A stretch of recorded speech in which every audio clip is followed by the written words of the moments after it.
I'm Jessica Torres, 22 years old, and I thought graduation day would be the proudest moment of my life. Instead, it became the day my father publicly declared I was no longer his daughter in front of 300 guests at the university reception. Standing there in my valedictorian cords, holding my pre-med acceptance letter, I watched him announce that ungrateful children who abandon family legacy deserve nothing but shame. The silence that followed was deafening, broken only by my grandmother's gasp of horror. What I revealed next would destroy his perfect family image forever. Have you ever been so betrayed by family that you were forced to expose their darkest secret?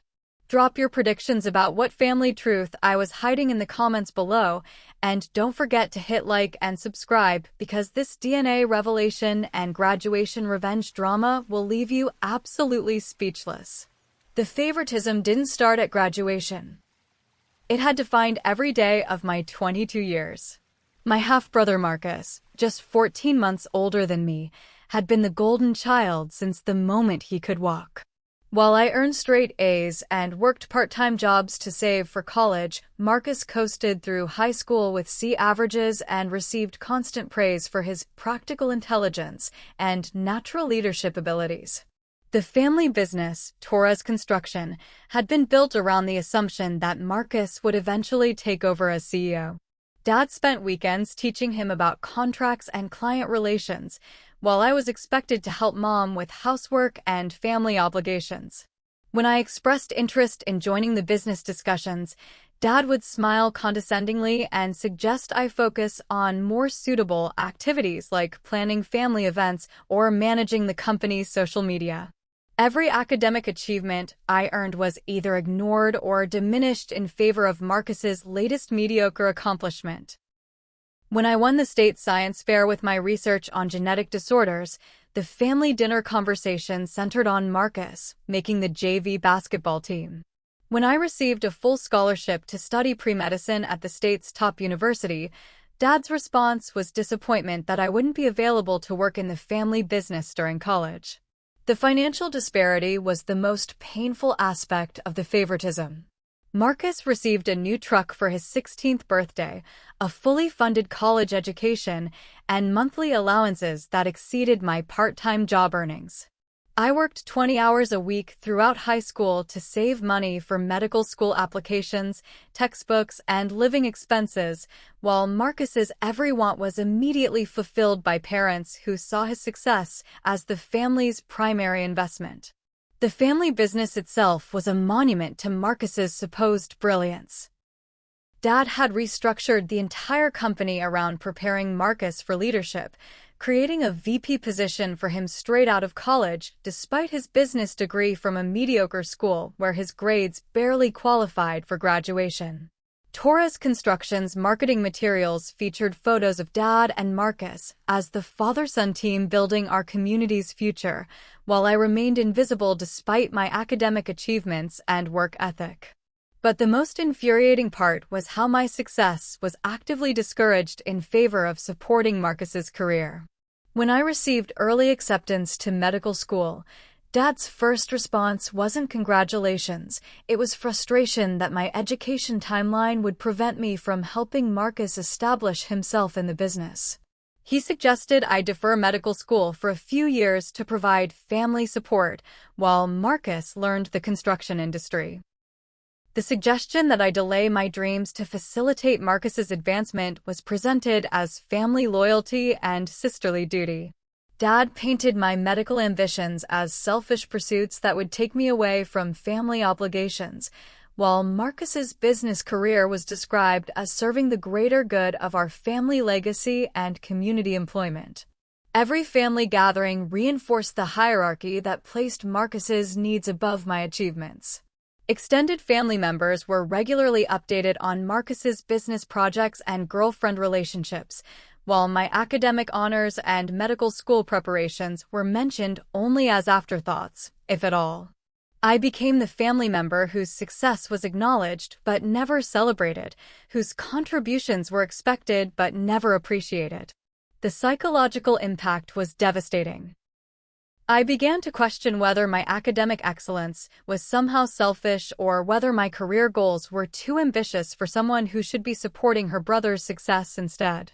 The constant message that Marcus's achievements mattered more than mine created deep insecurities about my worth and my right to pursue my own dreams. But I also began to notice inconsistencies that didn't make sense if we were truly full siblings.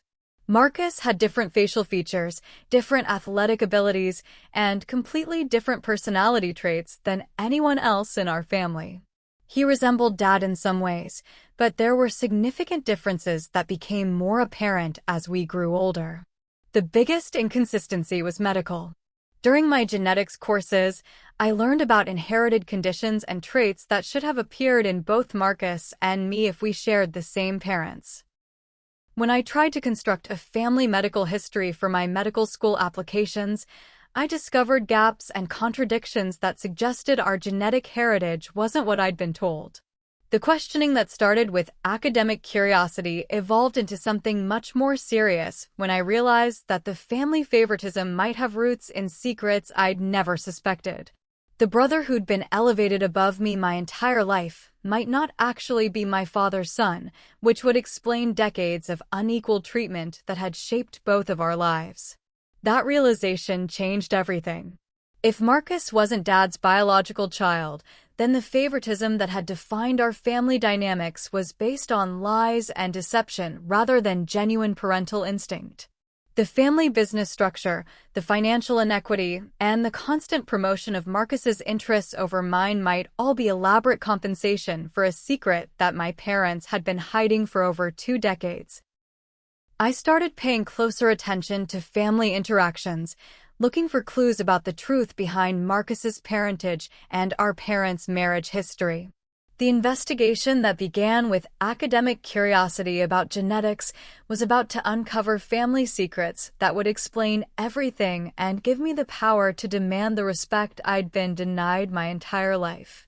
6 months before graduation, my genetics professor assigned a project that would change my understanding of my family forever. We were required to research inherited traits and construct detailed family medical histories to identify potential genetic risks. What started as academic homework became a detective investigation that uncovered decades of deception. The first clue emerged when I couldn't match Marcus's blood type to our parents' genetic possibilities. According to Mendelian inheritance patterns, 2 parents with type A blood couldn't produce a child with type AB blood, but Marcus's medical records showed exactly that impossible combination. When I diplomatically asked Mom about family blood types during a casual conversation, she became nervous and changed the subject quickly. The second inconsistency was physical. Marcus was significantly taller than both our parents, with different eye color patterns and facial bone structure that didn't align with typical family resemblance patterns. Dad and I shared similar features, dark eyes, angular jawlines, and compact builds, while Marcus looked like he belonged to a different genetic line entirely. But the most damaging discovery came from examining old family photos with new eyes. Marcus's baby pictures showed him with features that were distinctly different from my infant photos, and more importantly, the timeline of my parents' marriage didn't align with Marcus's birth date in ways that suggested possible complications. I spent weeks in the university library researching public records, birth certificates, and marriage licenses. The documentation told a story that my parents had carefully concealed. They'd been married for only 6 months when Marcus was born, but he was recorded as a full-term birth rather than premature. The math suggested that Marcus had been conceived before our parents' marriage, during a period when family stories indicated they were taking a break from their relationship. That discovery led me to investigate Dad's business relationships and social connections during the period when Marcus would have been conceived. The construction industry is surprisingly small, and people talk about each other's personal lives with remarkable openness once they trust you. Through careful conversations with family, friends, and business associates, I began to piece together a picture of Dad's life during that crucial time period. The most significant revelation came from Mrs. Patterson, an elderly neighbor who'd known our family for decades. During a seemingly innocent conversation about family history, she mentioned that Dad had briefly dated someone else during his temporary separation from Mom, and that the relationship had been quite serious before he and Mom reconciled and married quickly. "Your father was quite the catch back then," Mrs. Patterson said with a knowing smile. "Elena Martinez was heartbroken when he went back to your mother. She moved away shortly after their wedding, and I always wondered what became of her." Elena Martinez. The name meant nothing to me initially, but research revealed she'd been a secretary at one of Dad's client companies during the exact time period when Marcus would have been conceived. More importantly, public records showed that she'd left town and moved to another state just weeks after my parents' wedding, and just months before Marcus was born. The timeline was devastating in its implications. Dad had been in a serious relationship with Elena Martinez during his separation from Mom. Marcus had been conceived during that same period. Elena had suddenly left town around the time Marcus was born, and my parents had maintained the fiction that Marcus was Dad's biological son for over 22 years. But suspicion wasn't proof. I needed definitive evidence before confronting a family secret that could destroy everything. That's when I made the decision that would change our family forever. I ordered 2 DNA testing kits, one for myself and one for Marcus. Getting Marcus's DNA sample required careful planning and deception that made me uncomfortable, but seemed necessary given the magnitude of the secret I was investigating. During a family barbecue, I collected his drinking glass and eating utensils, carefully preserving samples that could provide the genetic evidence I needed. The 3-week wait for results was agonizing. I continued my normal routine, attending classes, studying for the MCT, applying for medical schools, while knowing that the test results could fundamentally alter my understanding of my family and my place within it. If Marcus wasn't Dad's son, it would explain decades of favoritism and provide me with information that could transform our family dynamics forever. When the results arrived, they confirmed everything I'd suspected and feared. Marcus and I shared approximately 25% of our DNA, consistent with half-siblings who share one parent rather than full siblings who should share 50%. More definitively, the paternal DNA markers that should have connected us both to Dad were absent in Marcus's profile. Marcus was my half-brother, but not through Dad. The golden child who'd been elevated above me for our entire lives wasn't even Dad's biological son. The family business that had been restructured around his succession was being passed to someone outside our bloodline. The favoritism that had shaped both our lives was based on a lie that my parents had maintained for over 2 decades.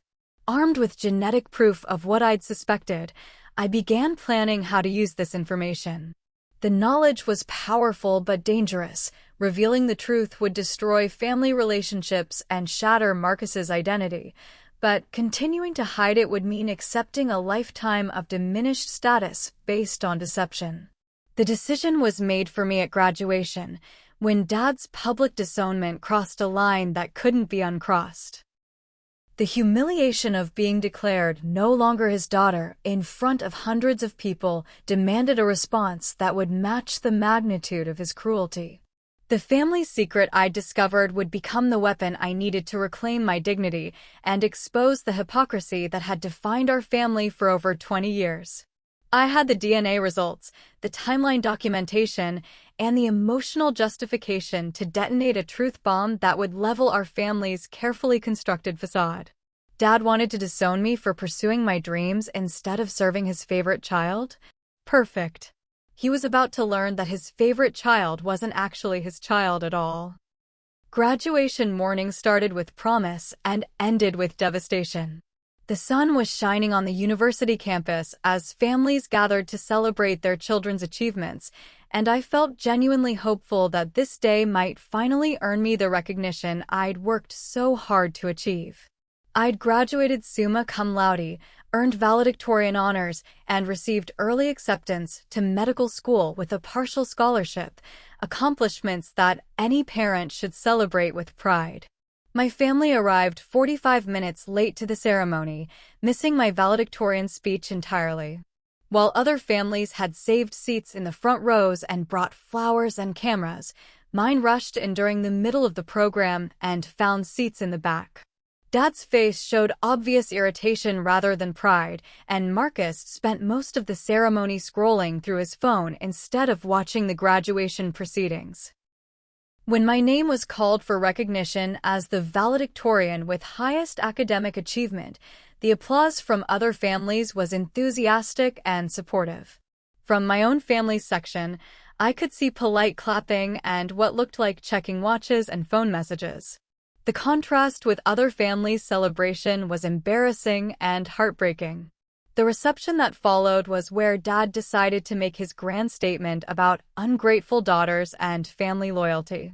Instead of congratulating me on my achievements or expressing pride in my medical school acceptance, he used the public gathering as a platform to air his disappointment in my career choices and life decisions. "Ladies and gentlemen," Dad announced loudly during the reception, drawing attention from nearby families who were celebrating their own graduates, "I want to share some thoughts about children who forget where they come from and abandon the families that raised them." The impromptu speech was mortifying in its timing and cruelty. While other parents were toasting their children's successes, Dad was delivering a lecture about family obligation and the selfishness of pursuing individual dreams instead of supporting family businesses and siblings' careers. "Jessica has decided that medical school is more important than family legacy," he continued, his voice carrying across the reception area and drawing uncomfortable stares from other guests. "She's chosen personal ambition over the construction business that has supported our family for decades and could benefit from her organizational skills. The suggestion that I should abandon medical school to work in Marcus's construction career was presented as obvious family loyalty that only a selfish daughter would refuse." Dad's public condemnation painted me as ungrateful and self-centered, someone who'd forgotten her family's sacrifices and was too proud to contribute to our collective success. "Marcus understands family responsibility," Dad said, gesturing toward my half-brother, who stood beside him with obvious satisfaction at being publicly elevated above his disgraced sister. "He's building something that will benefit our community and provide employment for local families. That's the kind of success that matters, not individual achievement that serves no one but yourself." The comparison was devastating and deliberate. Marcus's mediocre business degree and entry-level management position at Dad's company were being praised as community service and family dedication, while my academic excellence and medical career goals were characterized as selfish ambition that abandoned family obligations. Other families at the reception were clearly uncomfortable with Dad's public criticism of his valedictorian daughter. I could see guests exchanging glances and stepping away from our group, unwilling to be associated with the family drama that was unfolding during what should have been a celebration. Therefore, Dad concluded with theatrical finality, "I want everyone to know that Jessica is no longer my daughter. She's chosen individual success over family loyalty, and I will not pretend to be proud of someone who abandons the people who raised her." The silence that followed was absolute. 300 graduation guests, faculty members, and families stood in stunned disbelief that a father would publicly disown his valedictorian daughter for pursuing medical education instead of working in the family construction business. Grandmother Torres, Dad's own mother, was the first to break the silence. "Roberto, what is wrong with you? Jessica is your daughter, and she's accomplished something extraordinary. You should be celebrating her success, not punishing her for it." But Dad's commitment to his dramatic gesture was complete. "She made her choice, and I've made mine. Children who put themselves before family don't deserve family support or family recognition." The public humiliation was complete and irreversible. In front of friends, extended family, professors, and strangers, Dad had declared that my academic achievements and career goals made me unworthy of being his daughter. The message was clear. Marcus's mediocrity with family business loyalty was more valuable than my excellence with independent ambition. As guests began leaving the reception to avoid the family drama, I stood there processing the magnitude of what had just happened. The day that should have celebrated 4 years of hard work and the beginning of my medical career had instead become a public rejection that would define our relationship forever. But Dad's cruelty had also provided me with the perfect opportunity to deploy the nuclear weapon I'd been carrying for 6 months. His public disownment had crossed a line that justified revealing the family secret that would destroy his credibility and expose the hypocrisy of his favoritism toward Marcus. The DNA test results were in my purse, along with documentation of the timeline and evidence that would prove Marcus wasn't Dad's biological son. Dad wanted to disown me for being ungrateful and selfish? Perfect. He was about to learn that the son he'd elevated above me for our entire lives wasn't actually his son at all. The public setting that had been used to humiliate me would become the stage for revealing a truth that would shatter our family's carefully maintained facade. Dad had chosen the battlefield, and I had the weapons to win a war he'd started but couldn't finish. As the reception crowd thinned and family members gathered around us in uncomfortable silence, I reached into my purse and pulled out the envelope that contained information that would change everything. The graduation ceremony was over, but the real drama was just beginning. The family gathering that evening was supposed to be a quiet dinner to discuss Jessica's attitude problem and future expectations. Dad had arranged for extended family to attend what he called a family intervention to help me understand why I should abandon medical school and contribute to Marcus's business success instead of pursuing selfish career goals. Seated around my parents' dining room table were both sets of grandparents, 3 aunts and uncles, and several cousins who'd been recruited to provide collective pressure for me to see reason and prioritize family obligations over individual ambition. The staging was deliberate. I was meant to feel outnumbered and overwhelmed by family disapproval until I capitulated to Dad's demands. Jessica, Dad began with the authority of a family patriarch delivering judgment. We've gathered tonight because your behavior today was unacceptable and your priorities need adjustment. You've forgotten that family comes first, and you need to understand the consequences of choosing selfishness over family loyalty. The intervention was classic emotional manipulation, using extended family as witnesses and pressure sources to force my compliance with Dad's vision for my life. Each family member was expected to contribute their perspective on why I should sacrifice my medical career to support Marcus's business ambitions and maintain family unity. Uncle Miguel spoke first, his voice heavy with manufactured disappointment. Jessica, we've always been proud of your academic success, but Dad is right that family responsibility has to come first. Marcus is building something important for our family's future, and you should be helping him instead of pursuing individual goals that take you away from us. Aunt Rosa nodded in agreement. Medical school will take you 8 more years before you can actually help people, but you could help your family right now by contributing your organizational skills to the construction business. That's the kind of success that really matters, helping the people who raised you. The coordinated responses revealed that Dad had prepared talking points and assigned roles to each family member before the gathering. Everyone had been briefed on why my medical career was selfish and why supporting Marcus's business was the morally superior choice for a dutiful daughter and sister.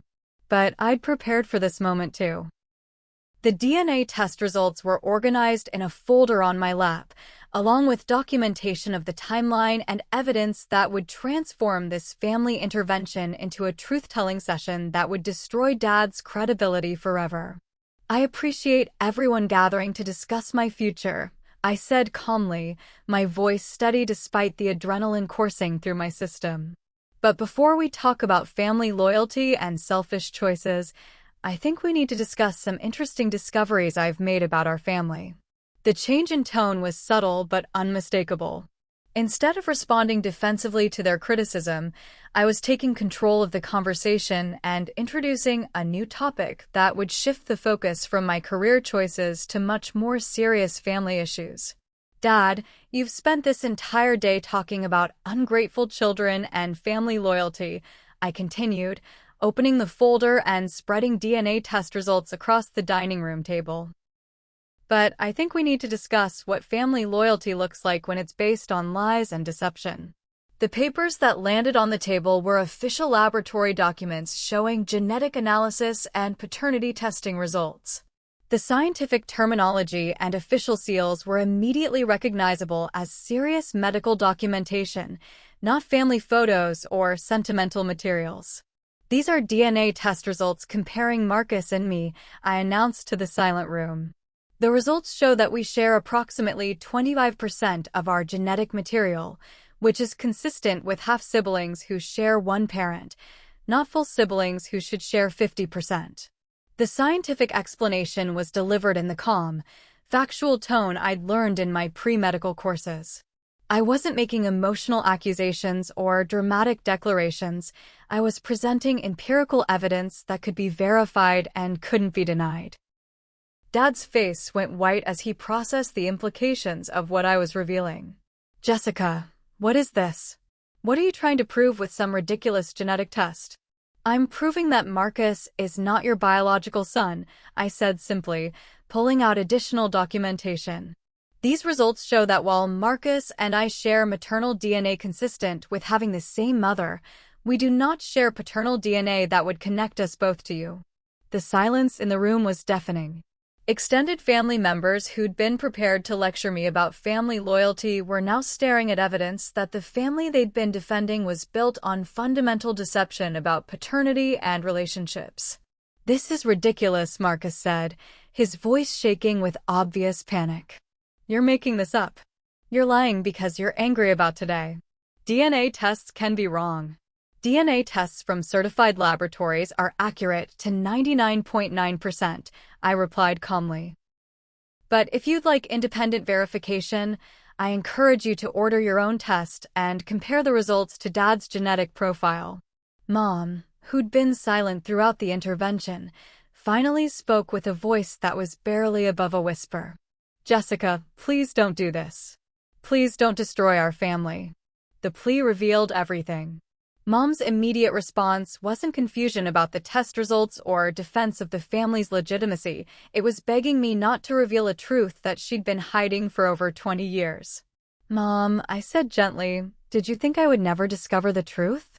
Did you think medical school wouldn't teach me about genetics and inherited traits? Did you really believe you could maintain this deception forever?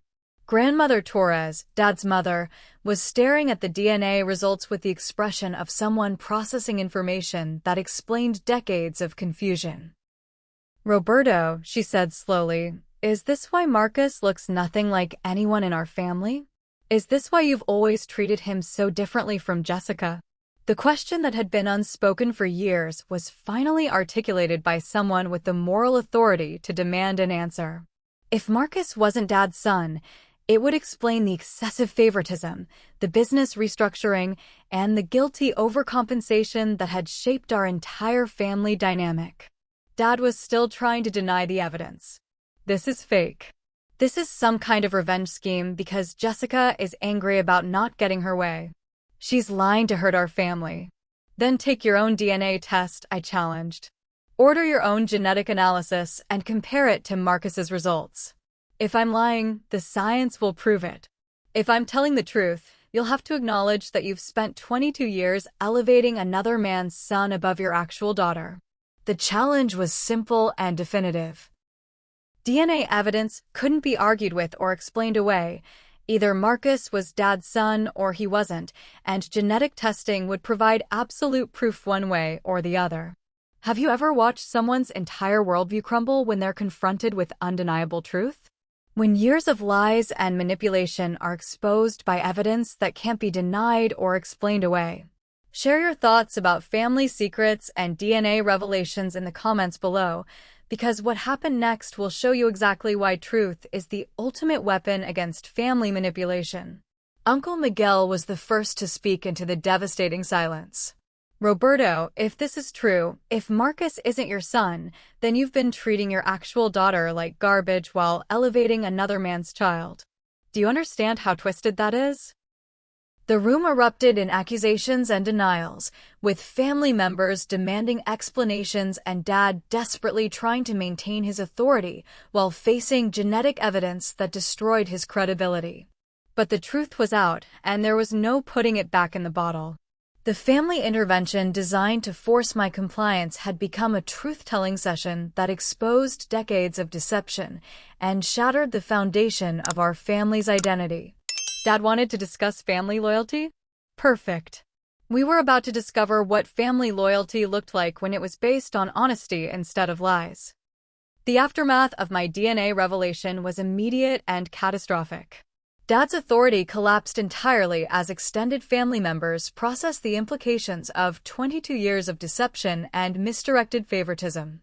The man who'd spent the evening lecturing about family loyalty and ungrateful children was now exposed as someone who'd elevated another man's son above his own daughter while maintaining elaborate lies about paternity and family relationships. Roberto, how could you do this? Grandmother Torres demanded, her voice shaking with genuine anger and disappointment. How could you treat Jessica so badly while giving everything to a boy who isn't even your son? What kind of father does that to his own child? Dad's attempts at denial became increasingly desperate as the genetic evidence made his position untenable. The test is wrong. Jessica is lying. She's trying to destroy our family because she didn't get her way today. But Mom's breakdown ended any possibility of maintaining the deception. 22 years of guilt and secret-keeping erupted in a confession that confirmed everything the DNA results had revealed. It's true, she sobbed, collapsing into her chair as the weight of decades of deception became unbearable. Marcus isn't Roberto's son.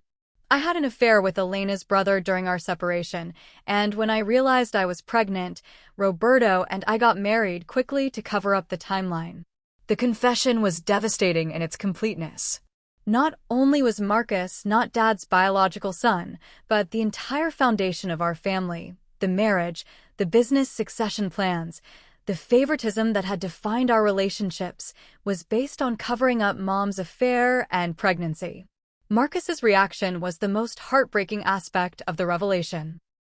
His entire identity had been built around being Dad's biological heir, the chosen successor to the family business, and the golden child whose success justified decades of special treatment. The genetic evidence destroyed all of that in minutes. You're lying, he repeated desperately, looking around the room for someone who would deny the scientific evidence and restore his sense of identity. I'm Dad's son. I look like him. I have his business sense. This is all fake. But the physical resemblance that Marcus claimed was actually non-existent when examined objectively. Extended family members who'd spent years making polite comments about family traits were now openly discussing how Marcus had never actually looked like anyone in Dad's family line. Cousin Isabel was brutally honest in her assessment. Marcus, we've all noticed for years that you don't look like Uncle Roberto or anyone else in our family. We just thought it was one of those genetic quirks, but now it makes perfect sense. Uncle Miguel's anger was directed at both my parents for their deception and favoritism.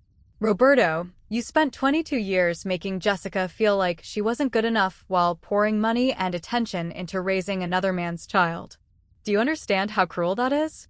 Do you understand what you've done to your actual daughter? The financial implications were staggering as family members began calculating the resources that had been redirected from me to Marcus over the years. The college education, the car, the business position, the monthly allowances, all funded by a father who was compensating for raising another man's son while neglecting his own daughter. The family business, Aunt Rosa said slowly, processing the implications. Roberto, you've been planning to pass Torres construction to someone who isn't even a Torres. You've structured the entire company around succession that's based on a lie. The business ramifications extended beyond our family to employees, partners, and community relationships that had been built around the assumption that Marcus represented the next generation of Torres family leadership. The revelation that he wasn't actually a Torres would require restructuring business relationships and succession plans that affected dozens of people. But the most immediate consequence was the complete reversal of family dynamics that had defined our relationships for over 2 decades. Extended family members who'd been recruited to pressure me into abandoning medical school were now confronting Dad about his treatment of his actual daughter. Grandmother Torres was relentless in her condemnation. "Roberto, you disowned your valedictorian daughter today because she wanted to be a doctor instead of working for a boy who isn't even your son. You called her ungrateful and selfish for pursuing her dreams while you've spent her entire life giving her achievements to Marcus." The public disownment that had seemed so powerful and final just hours earlier now looked like the ultimate act of misplaced priorities and misguided loyalty. Dad had publicly rejected his biological daughter's extraordinary achievements to protect the feelings of someone who wasn't even his son. The extended family's reaction was swift and decisive. Instead of pressuring me to abandon my dreams, they began demanding that Dad acknowledge his mistakes and make amends for decades of unfair treatment. The intervention that was meant to force my compliance became a confrontation about his failures as a father. "Jessica," Uncle Miguel said, turning away from Dad to address me directly, "we owe you an apology. We've watched Roberto treat you and Marcus differently for years, and we told ourselves it was just his parenting style. We should have spoken up when we saw how unfairly you were being treated." The acknowledgement from extended family was gratifying, but also painful. They'd witnessed decades of favoritism and done nothing to intervene, enabling Dad's treatment of me by remaining silent about obvious inequality and emotional manipulation. Marcus was struggling to process the identity crisis that the DNA results had created. Everything he'd believed about himself, his place in the family, his business inheritance, his special relationship with Dad, was revealed as elaborate compensation for a secret that destroyed the foundation of his self-concept. "What happens now?" he asked, his voice small and lost. "If I'm not Dad's son, what does that mean for the business? What does that mean for my job? What does that mean for everything?" The questions revealed how completely Marcus's identity had been built around being Dad's heir. Without that biological connection, he was facing the reality that his position in the family business wasn't based on merit or qualifications, but on elaborate deception and guilty overcompensation. Mom's confession continued as 22 years of suppressed guilt poured out in front of the extended family. "I never meant for it to go on this long. When Roberto agreed to raise Marcus as his own son, we thought it would be temporary, just until we figured out what to do. But years passed, and it became easier to maintain the lie than to deal with the consequences." The casual way Mom described decades of deception was staggering.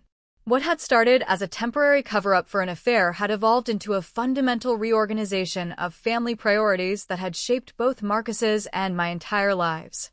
"Easier for who?" I asked, my voice finally showing the emotion I'd been suppressing throughout the revelation. "Easier for you and Dad, maybe. But what about me? What about watching my achievements get minimized while Marcus got praised for mediocrity?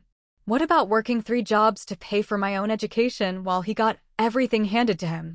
The financial calculations were devastating when presented all together. Conservative estimates suggested that Marcus had received over $200,000 more in direct support, educational funding, and opportunities than I had over the course of our childhood and young adulthood. Dad made one final attempt to regain control of the situation. "Even if the DNA test is accurate, Marcus is still part of this family. He's still my son in every way that matters. Family isn't just about genetics, it's about love and commitment and raising children together." The sentiment would have been touching if it hadn't been accompanied by 22 years of treating his biological daughter as a second-class family member. Dad's newfound philosophy about love trumping genetics was conspicuously absent when he was deciding which child deserved support, celebration, and business inheritance. "If family isn't about genetics," I replied, "then why did genetics determine which child got college funding, business opportunities, and parental pride? Why did genetics determine which child was worth celebrating and which child was expected to sacrifice for the other's benefit?" The question exposed the fundamental hypocrisy of Dad's position. He wanted to claim that love mattered more than DNA while simultaneously demonstrating through decades of behavior that his love was conditional on biological relationships he'd been lying about for over 20 years. Grandmother Torres delivered the final verdict that ended Dad's moral authority completely. Roberto, you don't get to lecture anyone about family loyalty. You've spent 22 years lying to your entire family while treating your actual daughter terribly. Jessica owes you nothing. The family intervention that was supposed to pressure me into abandoning medical school had become a trial where Dad's parenting was judged and found severely wanting. The extended family who'd been recruited to change my mind were instead demanding that he acknowledge his failures and make amends for decades of favoritism based on lies. As family members began leaving the house in disgust and disappointment, the power dynamic that had controlled our family for over 2 decades was permanently altered. Dad's authority was destroyed, Marcus's special status was revealed as unearned, and I was finally free from the guilt and obligation that had been used to control my choices. But the most important change was psychological. After 22 years of being treated as the expendable daughter whose success didn't matter as much as Marcus's needs, I was finally being acknowledged as the victim of systematic unfair treatment rather than the ungrateful child who needed attitude adjustment. The DNA results that I'd kept secret for months had accomplished everything I'd hoped. They'd exposed the lies that justified decades of favoritism, destroyed Dad's credibility as a moral authority, and given me the power to demand respect and acknowledgement for my achievements. The family gathering ended with me holding the DNA evidence that had shattered our family's carefully maintained facade. Dad wanted to disown me for being ungrateful? Perfect. He'd just learned that the child he'd been grateful for wasn't even his, while the daughter he'd rejected was the only one who'd actually inherited his genetics and achievements. The nuclear option had been deployed, and the fallout was still spreading. But the war that Dad had started at graduation was over, and I'd won decisively with weapons he'd never suspected I possessed. 6 months after the DNA revelation that shattered our family's foundation, the consequences were still reverberating through every aspect of our lives. What had started as a graduation day confrontation had evolved into a complete restructuring of relationships, business arrangements, and social standing that affected not just our immediate family, but our entire community network. The family business suffered immediate and severe consequences when news of the succession deception spread through the construction industry. Torres Construction's clients and partners had built relationships based on the assumption that Marcus represented the next generation of family leadership, and the revelation that he wasn't actually a Torres created trust issues that threatened existing contracts and future opportunities. Dad was forced to have uncomfortable conversations with business partners who'd made long-term commitments based on Marcus's supposed inheritance of the company. Several major clients terminated contracts after learning about the deception, citing concerns about the family's integrity and decision-making judgment.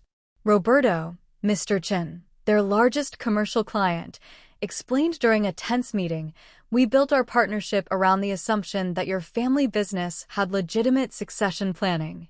Learning that your designated heir isn't actually your son raises serious questions about your judgment and honesty in other business matters." The financial impact was devastating. Torres Construction lost approximately 40% of its client base within 4 months as news of the family deception spread through professional networks.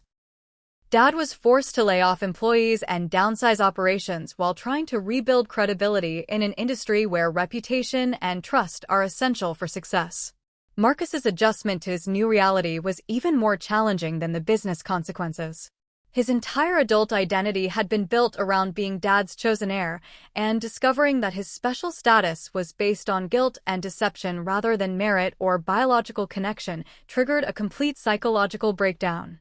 He'd quit his position at Torres Construction after the DNA revelation, unable to continue working in a role that everyone now understood was created through nepotism rather than qualifications.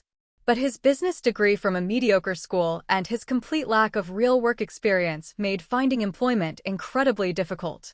"I don't know how to do anything," he confessed during one of our few conversations after the family implosion. I never had to actually earn anything or prove myself because Dad just gave me whatever I wanted. Now I'm 23 years old with no real skills and no idea how to function as an adult. The admission was heartbreaking and revealing. Marcus was facing the same reality that I'd experienced my entire life, having to prove his worth through effort and achievement rather than receiving automatic support and recognition. The difference was that I'd been forced to develop those skills from childhood, while he was learning them as an adult after years of being protected from consequences. Mom's decision to file for divorce added another layer of complexity to the family reorganization. 22 years of living with guilt about her affair and watching her husband treat their children unequally had finally reached a breaking point when the truth was revealed publicly. "I can't pretend anymore that Roberto's treatment of you is acceptable," she told me during one of our first honest conversations in years. "I enabled his favoritism toward Marcus because I felt guilty about the affair, but watching him disown you for pursuing your dreams was the final straw."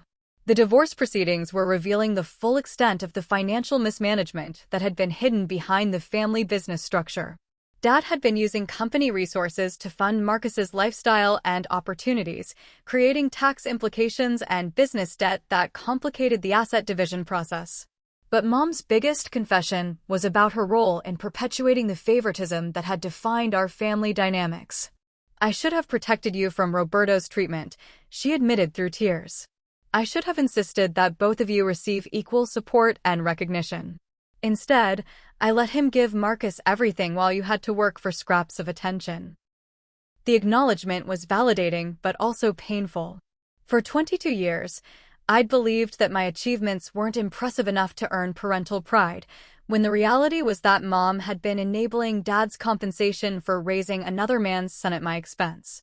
Extended family relationships had undergone complete reversal as relatives processed the implications of decades of favoritism based on deception.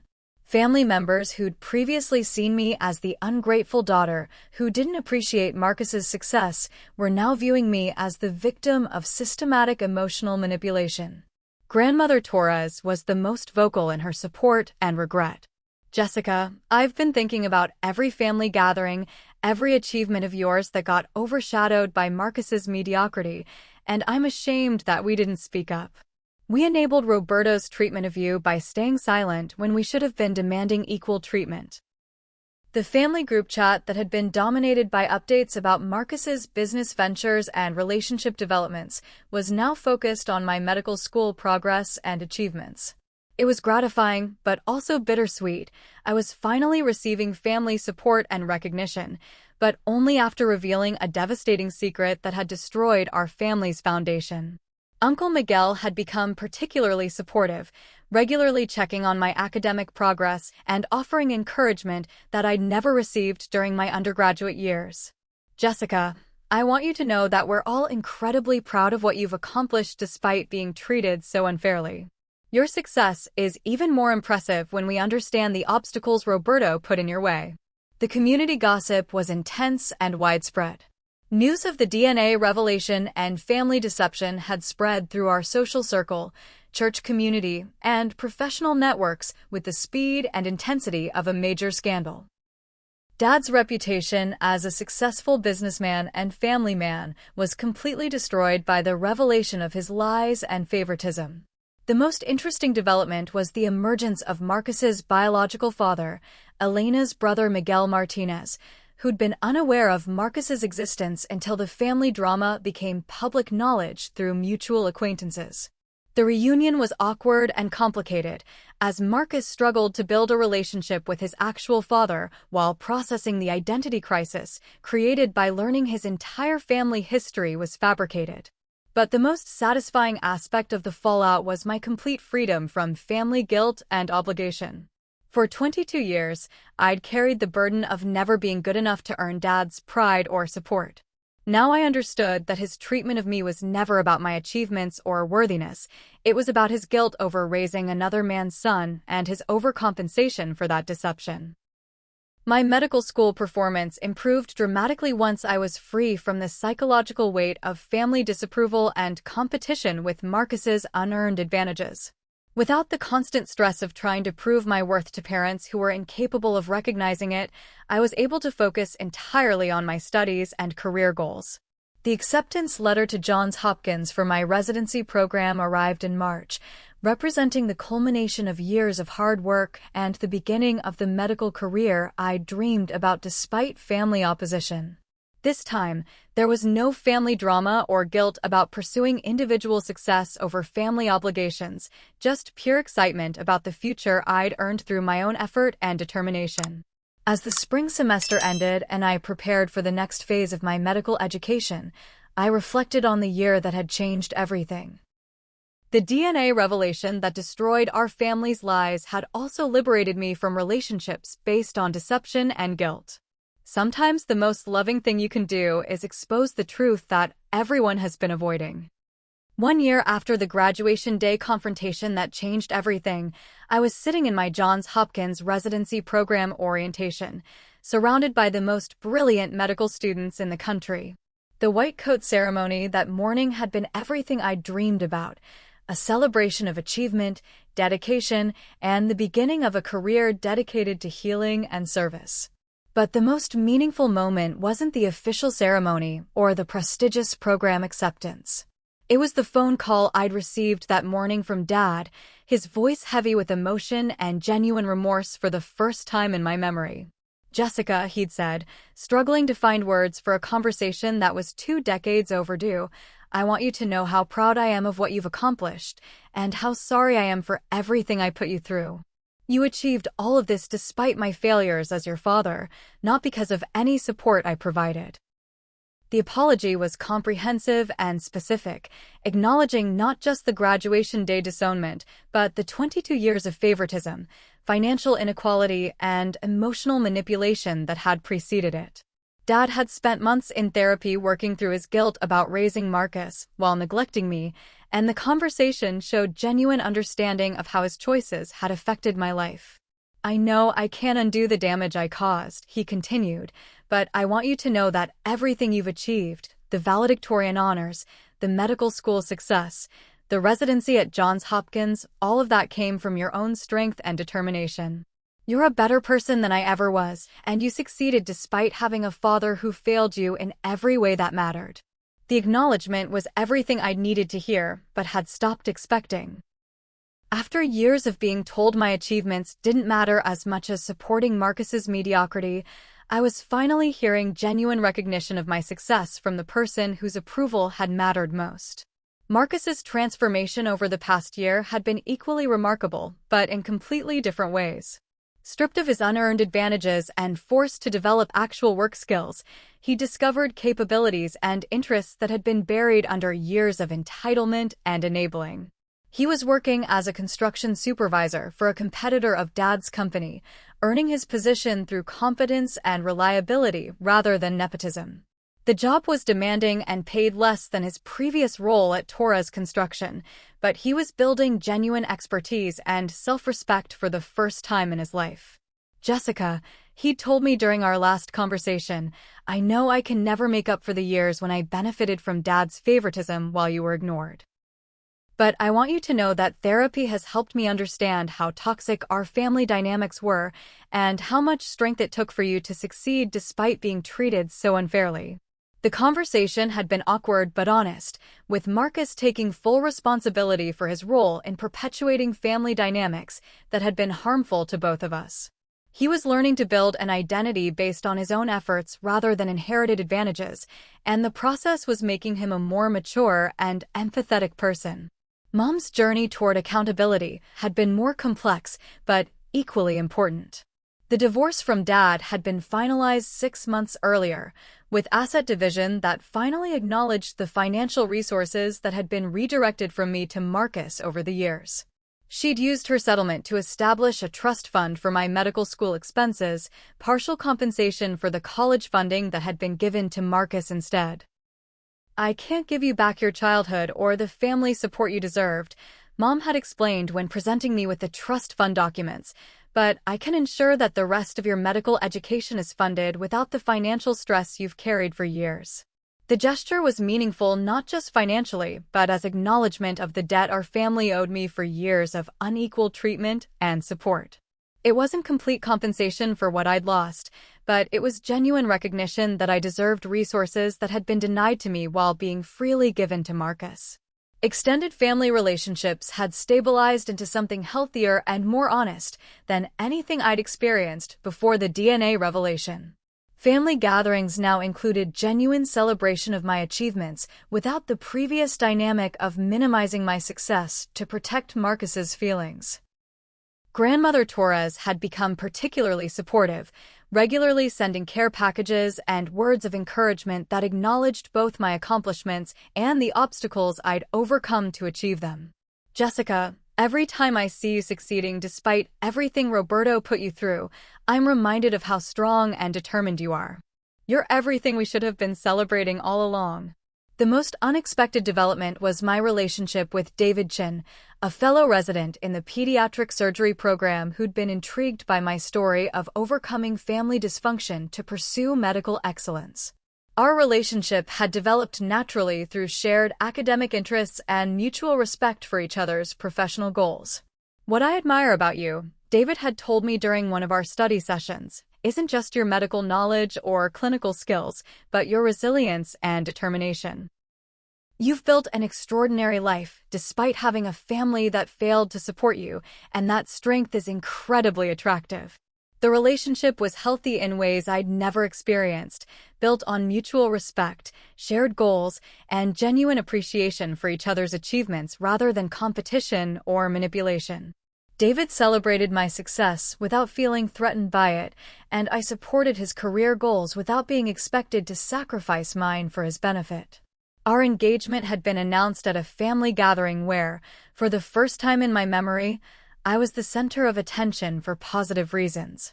The contrast with previous family events, where my achievements were afterthoughts to Marcus's mediocre updates, was profound and healing. But the most satisfying aspect of my new life was the complete absence of family guilt and obligation. For 22 years, I'd carried the burden of never being good enough to earn parental approval while being expected to subsidize Marcus's unearned advantages. Now I was free to build relationships based on mutual respect rather than family manipulation. The medical career I'd fought so hard to pursue was exceeding every expectation.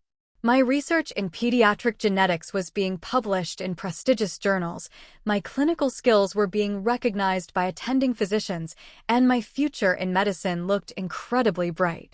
The most meaningful moment came during a patient consultation when a mother thanked me for the genetic counseling that had helped her understand her daughter's condition.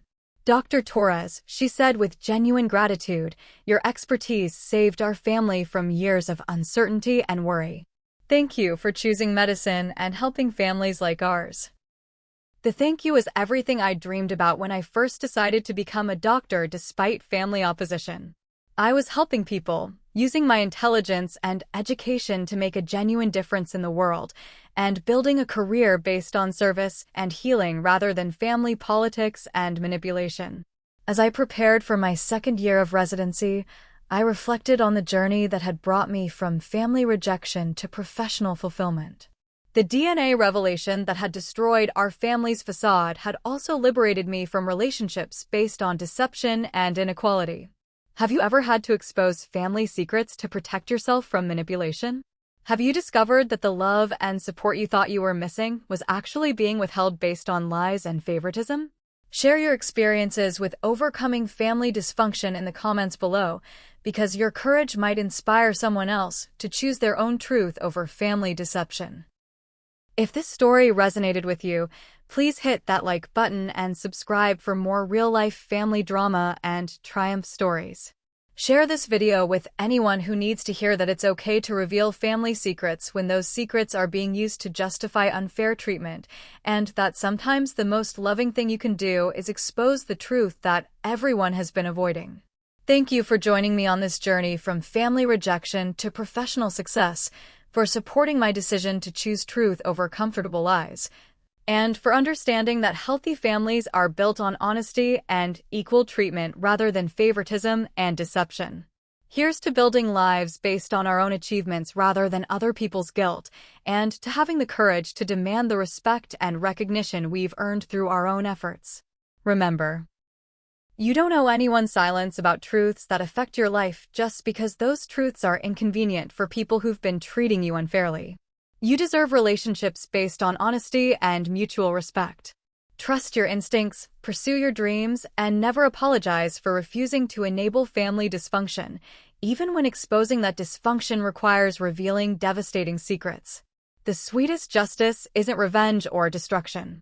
The sweetest justice is building a life so successful and fulfilling that toxic people's absence feels like freedom rather than loss. Sometimes the most powerful thing you can do is simply tell the truth and watch how reality reshapes relationships that were built on lies.